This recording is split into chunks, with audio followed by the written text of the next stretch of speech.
I've been able to do this thing for as long as I can remember. My nana called it dream walking, but I still think she just gave it a name to make me feel better. The best way I can describe it is somewhere between astral projection and time travel. Now I know that sounds crazy, and if you don't believe me, I get it. But please, for my sake, just stick with me.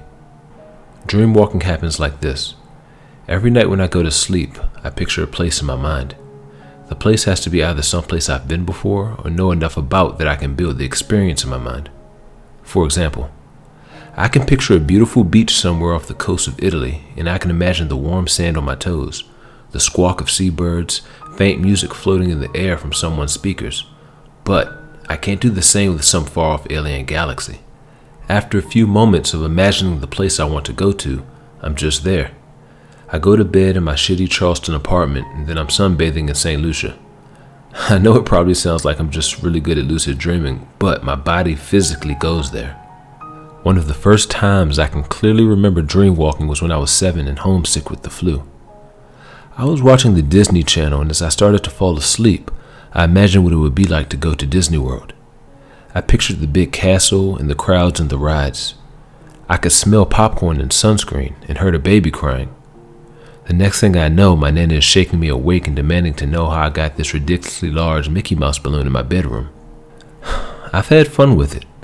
Went to a lot of parties in high school I wasn't supposed to be at. I spent a whole month going to Hawaii every night. Everything was fine up until a month ago. One night I went to sleep and was picturing myself in a London park. It was a nice mild day and the light was filtering in gray through the overcast clouds. There was a group of kids playing tag in the tall grass in front of me, and I was perfectly content to do some people watching until I had to wake up from my 8 a.m. alarm. That's when I saw it for the first time. It was pretty far away, and for a second I thought I was seeing things. Past the children on the grass and lurking in the thinning tree line stood something that almost resembled a man. I could tell even from the distance it was tall. Its shoulders hunched forward like it was trying to disguise its actual size. It had some sort of hooded cloak pulled up over its head, and I couldn't see its face. But just as I started to really focus my attention on it and try and get closer, it vanished. When I woke up the next morning, I convinced myself it was a weird prank. Some teenagers were just trying to scare those kids, and I just happened to be the one who noticed it. But the rest of the day, I just had this horrible feeling, like something bad had happened. When I got home, I Googled London Park accident. I was trying to reassure myself that nothing happened, that the search would yield nothing, but I was wrong. I was so wrong. The first news result that showed up was a picture of the exact bench I had been sitting on, except in the photo it was destroyed. The related headline read, "Drunk driver plummets off bridge in interlocal park. Several injuries reported. Deaths feared imminent." I slammed my laptop shut and tried to assure myself it wasn't the same park, that this was some sort of weird coincidence and I was just misremembering my dream walk from the night before. Maybe I did, and maybe this first time was a coincidence, but it hasn't stopped since then. The very next night, I pictured myself on a tropical beach somewhere in the Bahamas. I felt the warm sun on my face, the tacky plastic straps of the lounge chair resting against my back. I was absent-mindedly drawing shapes in the white sand when I saw that thing again.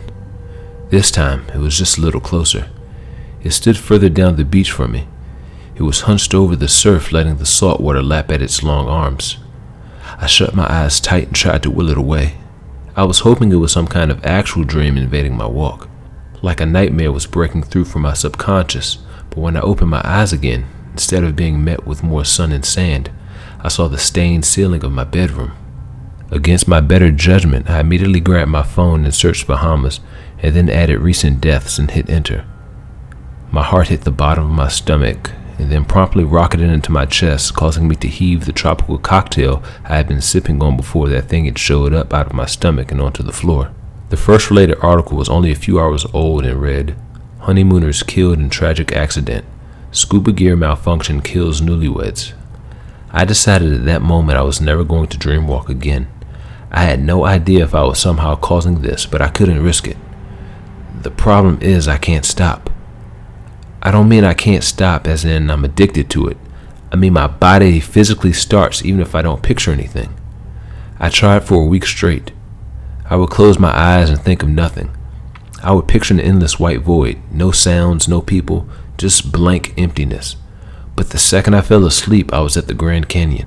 The next morning, the breaking news was of an elderly woman on her bucket list trip, whose electric scooter malfunctioned and she went headlong over the side of the walls. The next night was the same. Even without actively trying to dream walk, I found myself in a mall outside of St. Louis. There was a small fire in an electronics store which caused panic, and in the resulting stampede, someone was crushed. It doesn't matter what I think of or do, every night I find myself somewhere new, and that thing is getting closer and closer. The next night was the same. Even without actively trying to dream walk, I found myself in a mall outside of St. Louis. There was a small fire in an electronics store which caused panic, and in the resulting stampede, someone was crushed. It doesn't matter what I think of or do, every night I find myself somewhere new, and that thing is getting closer and closer. I think the thing is playing with me at this point, like it can sense I'm terrified of it. I think it knows I'm scared and it likes it that way. I think it enjoys my fear. It waits for me to almost relax into my surroundings before pouncing and sending me in flight or fight mode. It's only been flight so far. I've been able to make out more details now. It's probably about 7 feet tall, give or take a foot. Now what I thought was a long black coat is actually thick matted fur. I still haven't seen its face clearly, but it's pale, like it's never seen the light of day. It has what looks like the beginning of horns growing on its head, and I swear they have gotten bigger the closer it gets. I've tried staying awake, but it's no use. No amount of energy drinks or Adderall seem to work. My body just shuts down after a while, and I'm somewhere I don't want to be and wondering what horrific headline will be there when I wake up. The closer the thing gets to me, the closer the places are too. I'm hiding out at my mom's place in Boston because I'm too afraid to be alone, and last night I was at a diner in New Jersey. I have no idea what this thing is, and I don't know what it wants. All I know is that if I go to sleep tonight, I have no idea if I'll wake up. If you know what this thing is, if you've ever seen it, please tell me. I'm trying to stay awake for as long as I can because I can't shake the feeling that I'm on borrowed time, as is. God, I hope I'm alive to see the sunrise.